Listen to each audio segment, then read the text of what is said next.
Hey guys, welcome back to another Warhammer action figure review. Today we're taking a look at the Dark Angels Assault Intercessor Sergeant from the 5th wave of Warhammer figures from McFarlane Toys.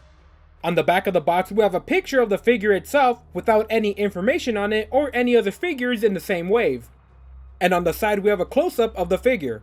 We can notice a small sword on the forehead of the helmet that's not present on the actual figure. This must have been an early render of the figure. The figure is easily removable from the box, but just like the other large Space Marine figures, you will have to cut the extra plastic ties on the back to get them out. You'll also have to cut the plastic shell holding the stand in place to get it out. McFarlane gives us another Space Marine figure, this time from the Dark Angels chapter. The Dark Angels were the first of the Emperor's Space Marines, characterized by their deep loyalty to the Emperor and rituals from millennia ago. As the First Legion, the Dark Angel's gene seed offers no unique mutations, and is the most pure of all Primaris Space Marines, leaving the chapter in excellent health. Although the Dark Angels carry a terrible secret with them, very few records exist of the chapter's beginnings, and any that did exist during the Horus Heresy were removed. The terrible secret is that during the Horus Heresy, some of the Legion was turned to the side of Chaos.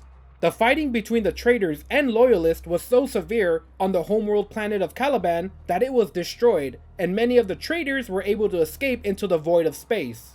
These traitorous survivors are known to the Dark Angels as the Fallen, and are still out in the universe, some embracing chaos and others living in hiding with regret.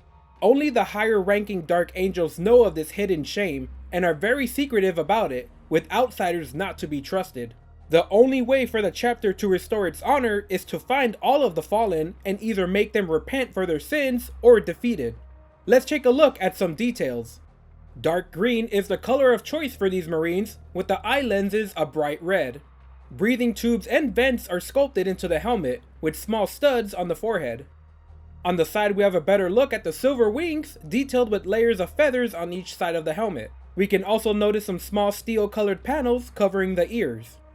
A large bone-colored winged sword decorates the center of the green power armor, representing the chapter's logo for the Dark Angels. Underneath we can see layers of plated armor with small vents on each side. On the back we have more sections of power armor along with the large socket at the center that we will be covering up later in the review. On the left shoulder we have a large plate of green armor with the same winged sword chapter icon we had on the chest but in silver.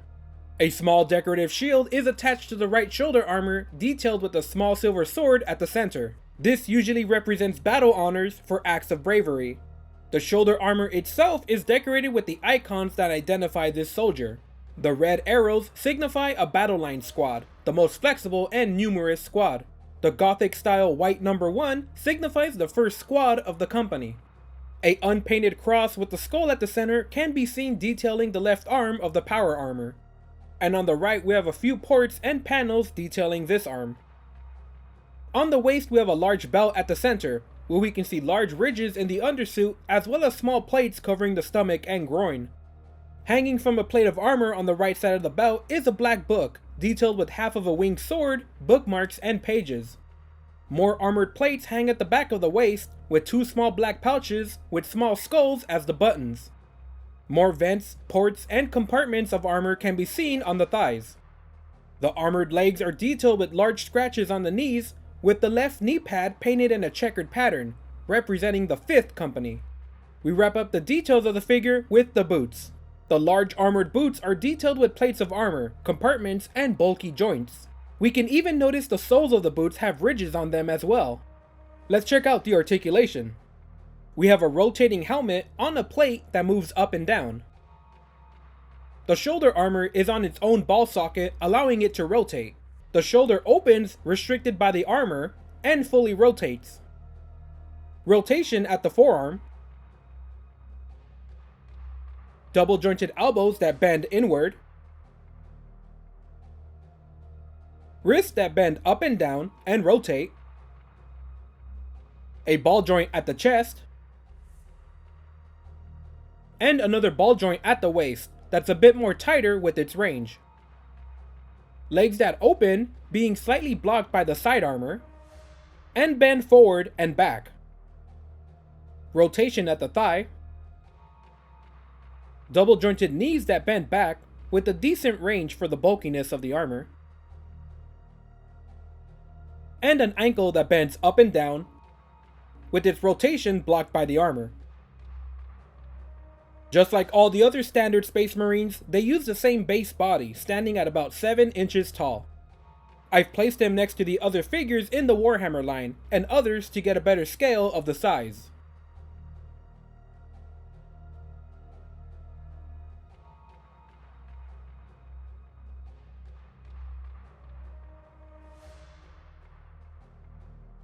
We get a green backpack in the same color as the rest of the armor, with a large peg in the back. The large backpack easily fits into the square socket on the back of the figure, making it slightly top heavy. We get a red and steel colored plasma pistol, with a blue glow on the plasma coils. And we get a matching red and steel colored chainsword, made for larger figures with the skull handle. And the usual McFarlane stand that comes with every figure with the Warhammer logo on it. McFarlane pumping out more different Space Marines from all the chapters really gives us a great selection of what chapters we would like to collect from. While the list of Marines using the same base body is growing large, McFarlane Toys just adds enough small details in the sculpting to keep them unique from each other.